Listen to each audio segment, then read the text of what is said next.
Tools you're gonna need to install your DT Swiss tubeless rim tape: screwdriver or pick, lint-free cloth or microfiber towel for cleaning, pair of scissors, isopropyl alcohol or degreaser of choice, and of course the DT Swiss tubeless rim tape itself.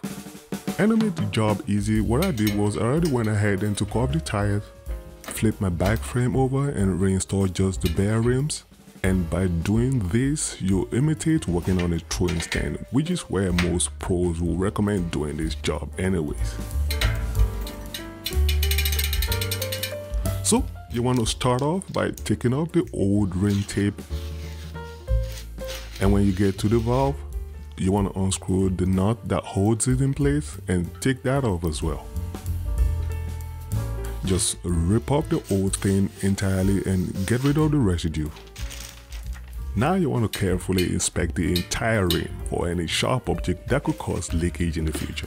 Then get your isopropyl alcohol or degreaser of choice, spray a little on that lint-free cloth and go to town, making sure you get rid of all the old drying sealant residue.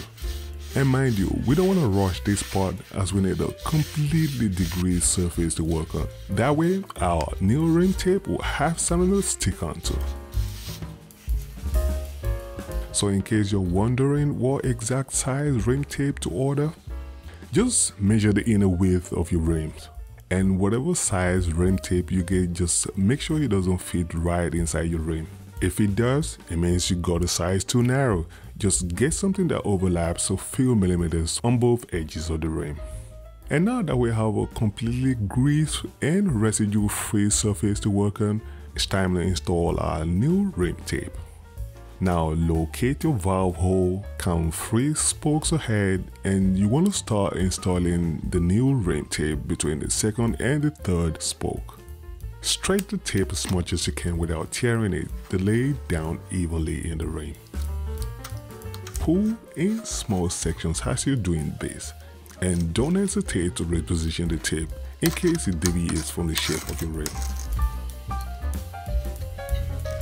The project might seem a little intimidating at first, but as you go along, you'll find out it's actually a walk in the park. So overlap 2 to 3 spokes from the valve hole once you're all the way around, and cut diagonally with a pair of scissors. And don't even ask me why we cut diagonally, but if you know why, kindly let us know in the comment section. Your input be appreciated. Now run along the rim with your rag, applying even pressure on the tape from the center to the bead feet to get rid of any air bubble. Now this crucial, and you could use your tire levers to go over both edges of the rim tape as you see me doing here. And once you're done, locate your valve hole and poke a hole using the sharp end of your scissors or a pick. Now you could go ahead and install your valve.